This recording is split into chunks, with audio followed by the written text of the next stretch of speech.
आज हम आपको माध्यिका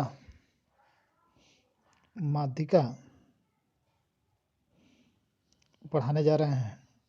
4th यूनिट का ये टॉपिक है। इसको इंग्लिश में मीडियन बोलते हैं।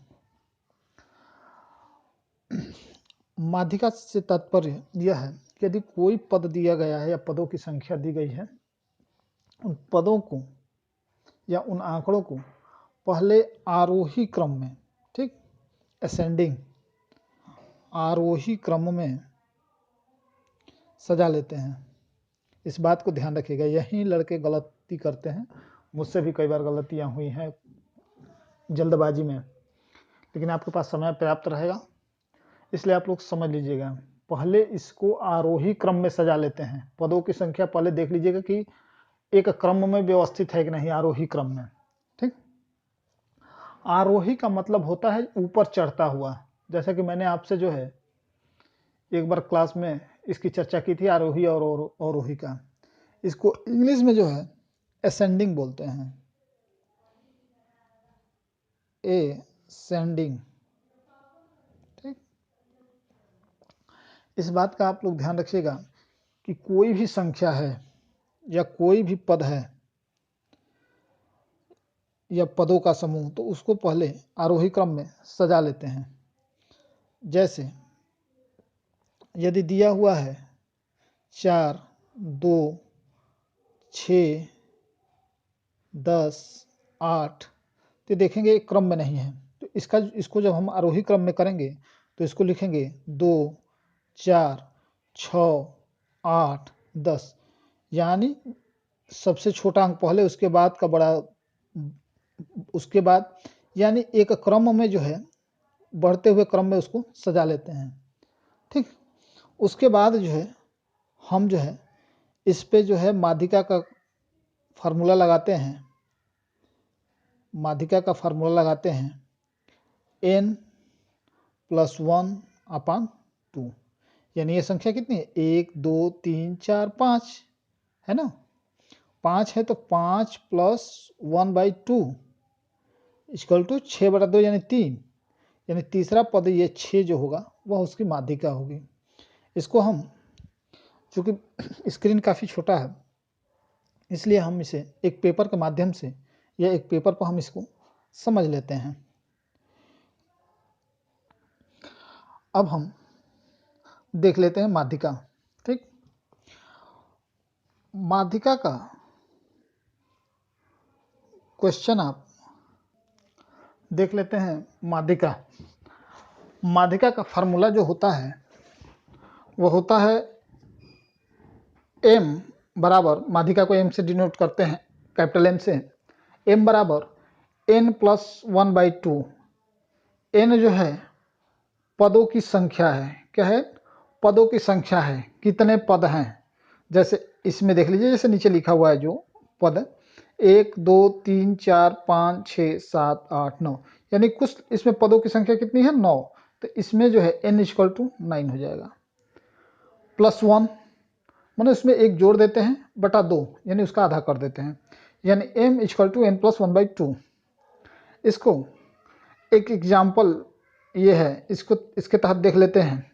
इसमें दिया है कि 520, 20, 340, 190, 35, 800, 1210, 50 और 80 की माध्यिका ज्ञात कीजिए। तो इसको हम पद को क्या करते हैं, जैसा कि मैंने पहले बताया, आरोही क्रम में इसको व्यवस्थित कर लेते हैं। तो आरोही क्रम में जब व्यवस्थित करेंगे तो सबसे छोटा पद क्या है, 20 है।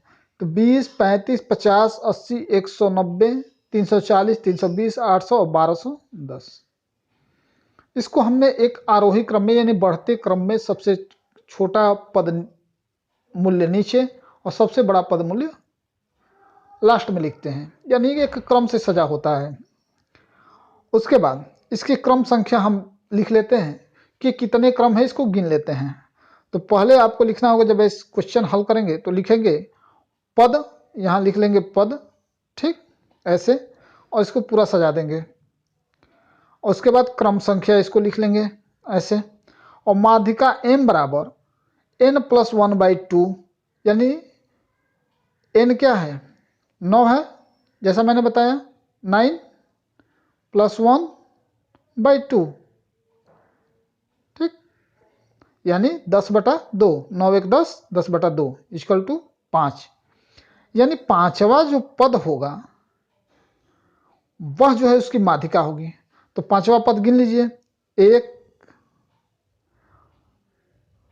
1 2 3 4 4 5, यानी पांचवा पद क्या है 190, यानी यह इसका जो है आंसर हो जाएगा। ठीक, जहां ना समझ में आए आप लोग जो है व्हाट्सएप पे या कहीं भी आप इसी तरह एक एग्जाम्पल देख लेते हैं। वो तो विषम था 9, तो आपका 10 हो गया, 9 धन 1/2, 10/2 = पांचवा पद। यदि संख्याएं सम हो तो क्या करेंगे आप, वहां समस्या फंस जाएगी उस फार्मूले पे जब रखेंगे तो उसके अंतर्गत क्या करते हैं इसको हम देख लेते हैं। यदि संख्याएं सम हो, जैसे पद मान लीजिए है 2 है, 4 है, 6 है, 8 है, 10 है, 13 है, 14 है, 16 है। अब जब क्रम संख्या इसका देखेंगे तो ये 8 हो रहा है, n = 8। तो माध्यिका m बराबर n+1/2 = 8 + 1/2, यानी 8 1 9, 9/2। तो 8 1 कितना हुआ 9, 8 1 9, 9/2 है, यानी 9/2 जब इसको कटाएंगे तो 4.5 होगा।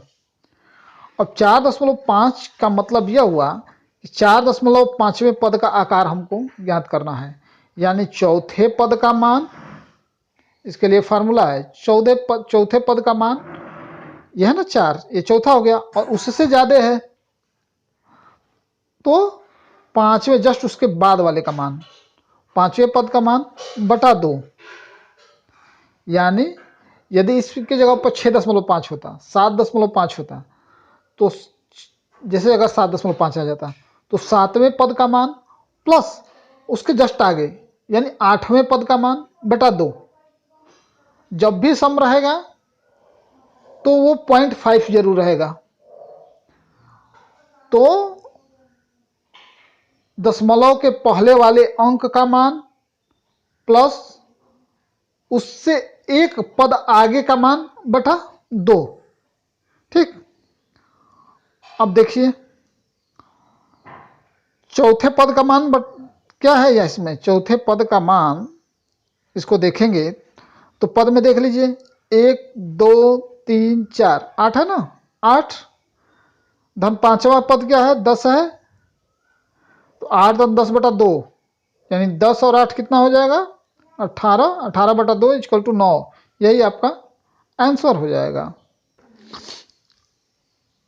अब एक देख लेते हैं क्वेश्चन, यदि विच्छिन्न श्रेणी हो, यदि विच्छिन्न श्रेणी हो उस कंडीशन में हम क्या करेंगे। तो विच्छिन्न श्रेणी का मतलब उसकी आवृत्ति दी गई हो, जैसे कोई संख्या है 5 है, उसकी आवृत्ति यदि 3 है, जैसे समांतर माध्यम में मैंने आपको बताया था, आवृत्ति का मतलब उसकी का कितनी बार दोहराव होता है। ठीक, आवृत्ति का मतलब है कि उसका कितनी बार दोहराव होता है। तो ऐसे कंडीशन में हम क्या करते हैं, एक संचयी आवृत्ति निकाल लेते हैं, संचयी आवृत्ति निकाल लेते हैं। इसको हम इंग्लिश में कम्युलेटिव फ्रीक्वेंसी कहते हैं, कम्युलेटिव फ्रीक्वेंसी, कम्युलेटिव फ्रीक्वेंसी कहते हैं। एक बात याद रखिएगा, कम्युलेटिव फ्रीक्वेंसी याद करने की जरूरत नहीं है, यानी इसमें आपको CF निकालना होता है, कम्युलेटिव फ्रीक्वेंसी। ये एक से कम संचयी आवृत्ति होती है, होता है ना उसमें औजाई वक्र जब आप पढ़ेंगे तो से कम से अधिक आवृत्ति निकालनी होती है, तो ये से कम यानी उससे कम कितने पदों की आवृत्ति हो रही है, दोहराव हो रहा है, इसके अंतर्गत निकाला जाता है। और से अधिक में निकाला जाता है कि उससे अधिक कितना दोहराव हो रहा है। तो हम इसमें CF निकालते हैं, से कम आवृत्ति, संचयी आवृत्ति निकालते हैं जो से कम आवृत्ति होती है। ठीक, तो इसके अंतर्गत हम देख लेते हैं, यदि पद दिया हुआ है, यदि पद दिया हुआ है, जैसे एक उदाहरण है, माध्यिका निकालनी है, 2 4 2 3 4 5 6 7 8 9, मान लीजिए इस तरह 13 तक गया पद है, ये उसकी आवृत्ति है। यानी 2 ऐसा पद है जिसकी आवृत्ति 2 बार हो रही है, यानी दोहराव 2 बार हो रहा है। 3 ऐसा है जिसका 3 बार हो रहा है, 3 ऐसा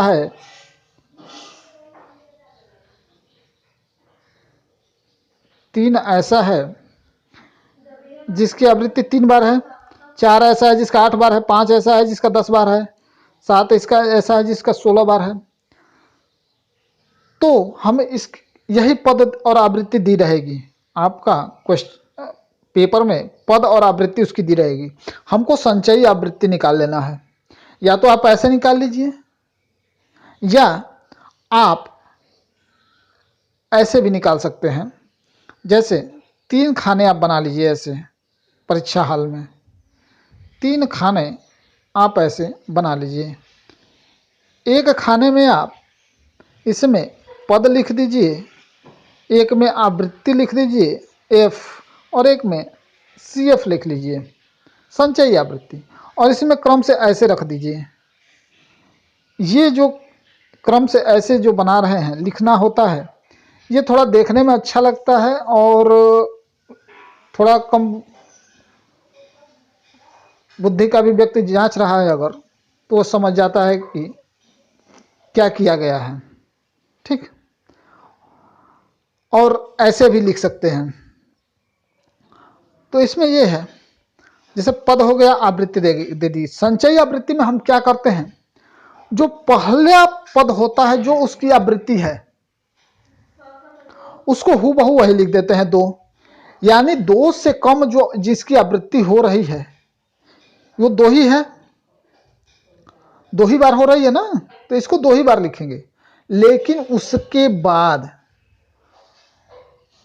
बाद जो है, जैसे 3 से नीचे के पद ऐसे हैं जिनकी दोहराव या जिनकी आवृत्ति 3 और 2 5 बार हो रही है, तो हम क्या करेंगे, संचयी आवृत्ति के पहले पद के आगे पहला लिख देंगे। ठीक, और दूसरा जब लिखेंगे तो दूसरे की आवृत्ति और पहले की आवृत्ति जोड़ देंगे, 3 2 5।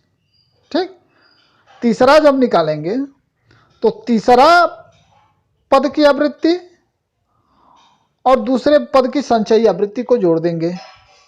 ठीक, इसी तरह आगे हम बढ़ते जाएंगे।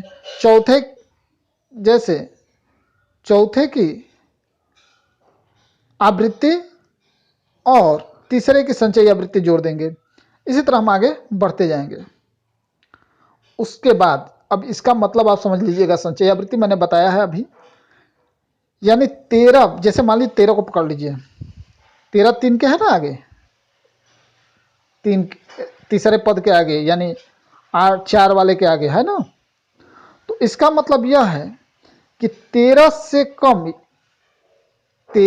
कम पदों की आवृत्ति 8 3 11 2 13, इनकी आवृत्ति 13 से कम हो रही है, यानी से कम हम निकाल रहे हैं। उसके बाद ऐसे निकालते जाएंगे। उसके बाद माध्यिका M वाला फार्मूला लगा देंगे, n+1/2। अब संचयी आवृत्ति का लास्ट पद का जो योग है कितना है, 90 है ना, तो 90 n वही n होता है, 90 + 1/2, 90 + 1/2, यानी 91/2। जब इसको कटाएंगे तो 45.5 होगा। अब पुनः हम जो है वही पीछे वाले फार्मूले से इसको लगाएंगे कि m बराबर 45वां पद धन 46वां पद बटा 2। अब यहाँ ध्यान देने की बात है, 45वां पद अब आपको देखना होगा कि किस में आएगा। 45वां पद किस में, किस संचयी आवृत्ति में आएगा, ये बहुत गौर करने वाली बात है।